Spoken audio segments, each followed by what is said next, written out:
The candles flickered against the glass, and my mother's voice cut through the laughter. 80,000 for Laya's studies in Paris, she said, lifting her glass.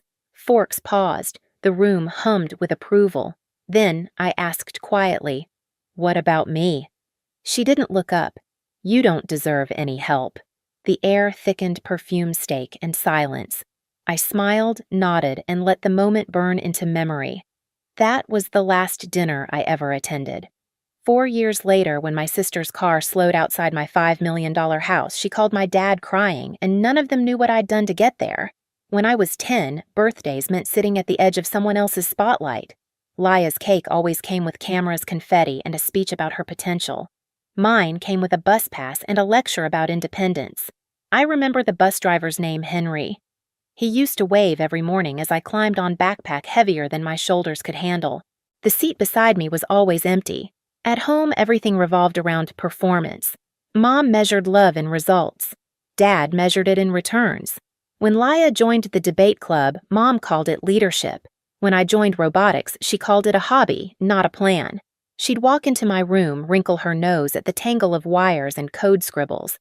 "Try something people actually notice, Alice." Leia got the newer laptop, the bigger room, the family's attention, like a steady spotlight. I got the quiet parts, editing her essays, fixing her phone, running errands in the rain. Mom said I was helpful. Dad said I was practical. Neither of those words felt like love. One summer, I won a local coding competition. I printed the certificate myself because the email said, "Congratulations, your project ranked first." I showed it to Dad while he was fixing the sprinkler. He squinted at it, nodded once, and said, "Well, that's a start." Mom never asked what the project was.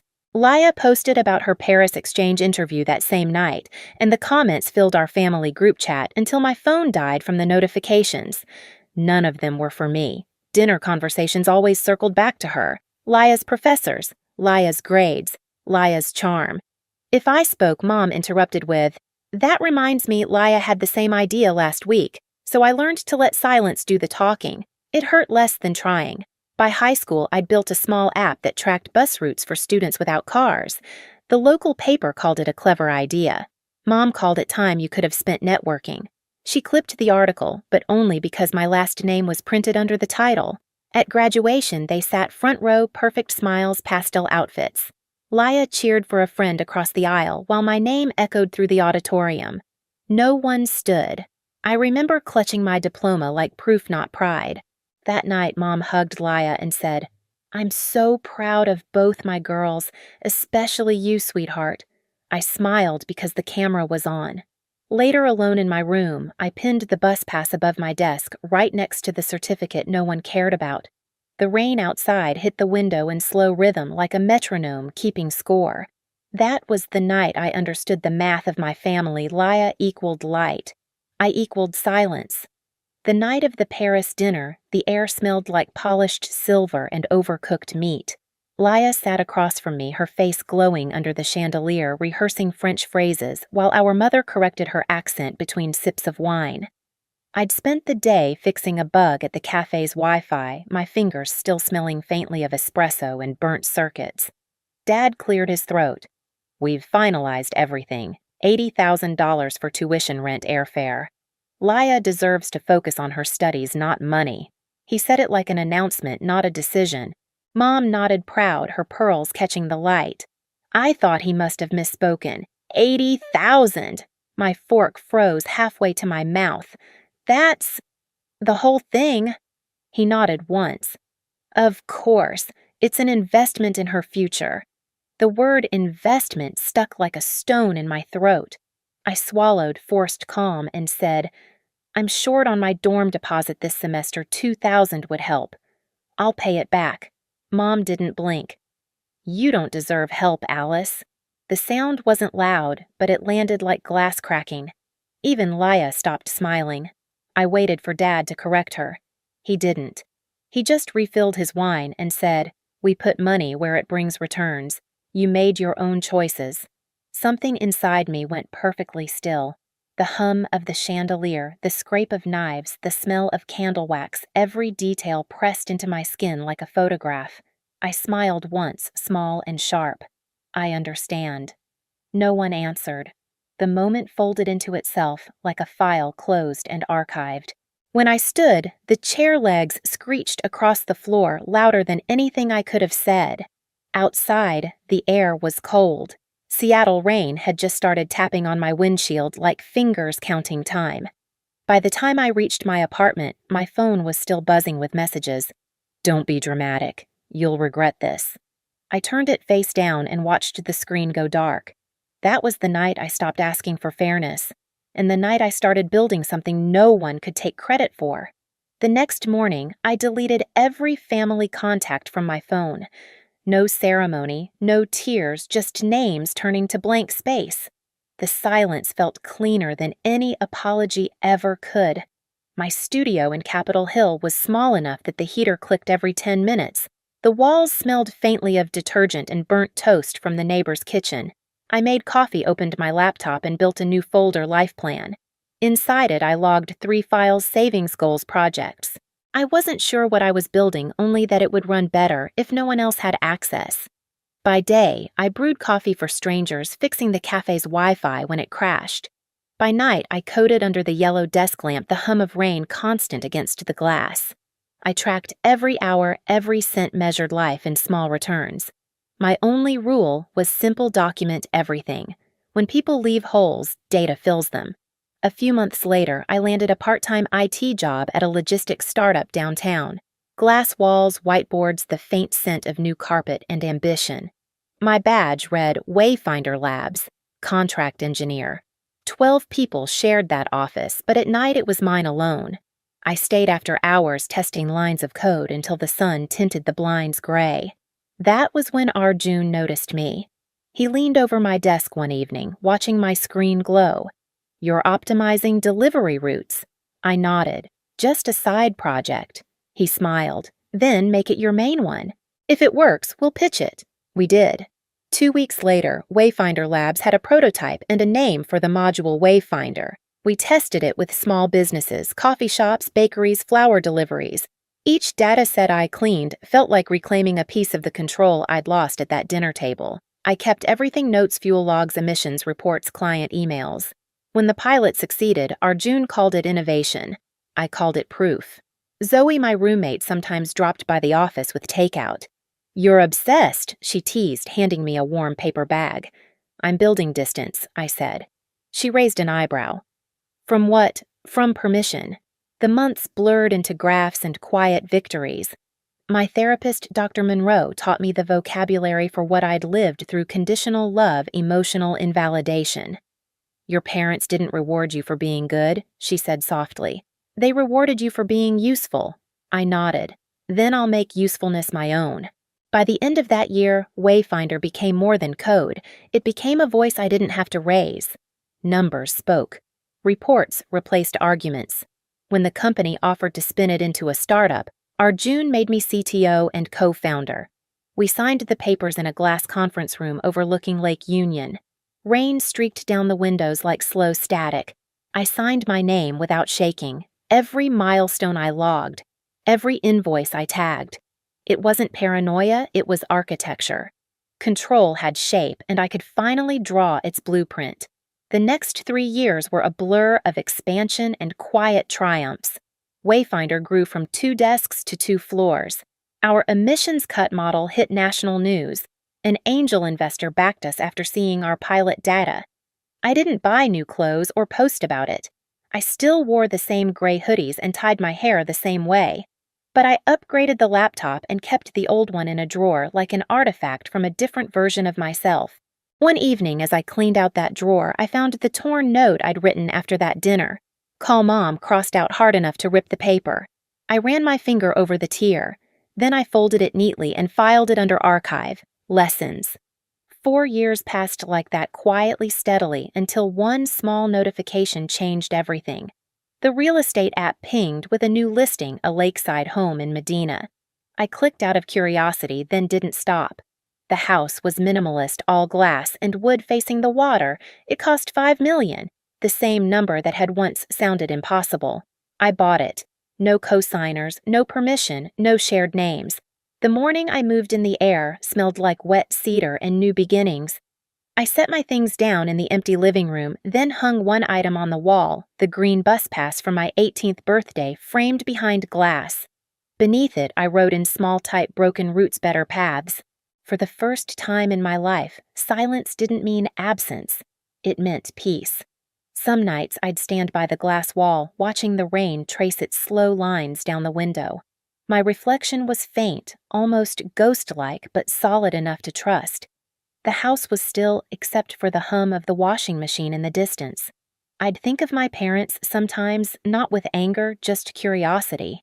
Whether they still believed that worth was something to invest in. Whether they ever wondered about the daughter who'd stopped asking for help. Then I'd close the laptop, check the payments, and shut the lights one by one. The lake outside shimmered in silver. This time I wasn't running from their silence. I was mastering my own. It happened on a Saturday. Sunlight slipped through the wide glass panes, turning the floor into strips of gold. Ethan and I were about to leave for the farmer's market when my phone lit up with an unfamiliar number. I almost ignored it.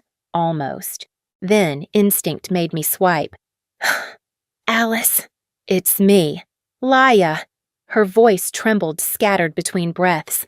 I just drove past Medina. Your name's on the gate. Do you really live there? Outside, the sprinklers clicked in rhythm with her silence. I answered softly. What are you trying to ask? Laya. She inhaled sharp. Why do you have that? The call dropped before I could reply. I stared at the screen until it dimmed, reflecting the faint outline of my face against the glass. Within an hour, messages started pouring in: Mom, Dad, Aunt June, Grandma. All names I hadn't seen in years. Each voicemail carried the same shape of desperation wrapped in different tones. My mother's voice first polished and performative. Laya said something unbelievable, darling. Call us. She's upset. You can't let jealousy divide this family. Then, Dad's measured and heavy. Maya, it's your father. Let's talk as adults. We're still family. That word again. Family. It always arrived when they needed something. By evening, a courier delivered a letter. Cream paper, expensive handwriting, Elaine Collins. The first line pretended warmth. Laya's expecting. You'll be an aunt. Maybe it's time to heal. Then the calculation unfolded. Your father's been struggling with work. The roof needs repair. Family supports each other. And the final line perfectly sharpened. I know you're not a cold person. I folded the paper once, twice, until it fit neatly into the trash. That night, I didn't cry. I didn't even get angry. I just reopened my old therapy notes, the one labeled Boundaries. I wrote a new line. They don't miss me. They miss the role I used to play. 3 days later, I sent 2 letters. The first to my mother-mom, if contact is to continue, 3 conditions. No money, no guilt, no surprise visits. I don't need apologies. I need space. The second to my father. You called it investment in return. Here's mine freedom. Let's close the account properly. He replied in a single text, meet me in Fremont. Thursday, 10 a.m. The cafe near the bridge smelled of rain and burnt espresso. He arrived on timecoat, still pressed eyes dimmer than I remembered. You look different, he said. Better or worse, different is fine. He tried to smooth things over, calling Mom's cruelty misunderstood. I listened quiet until he said we did what we could. Parents make mistakes. I met his eyes. It wasn't a mistake, Dad. It was math. He blinked. Math? You invested $80,000 in image. I built value out of nothing. The difference is honesty. He didn't argue, just stared at his untouched coffee steam fading into nothing. When I left, I said, you don't owe me anything. That's the point. A week later came the Gala Seattle's annual education fundraiser. Wayfinder Labs was sponsoring the new STEM scholarship. The hall shimmered in gold, the air thick with perfume and conversation. Ethan squeezed my hand. You ready? I nodded, spotting them before they saw me, Mom in pearls. Laya in pale blue, her pregnancy softening the sharpness of her face. They approached, smiling for the crowd. Mom's voice was honeyed steel.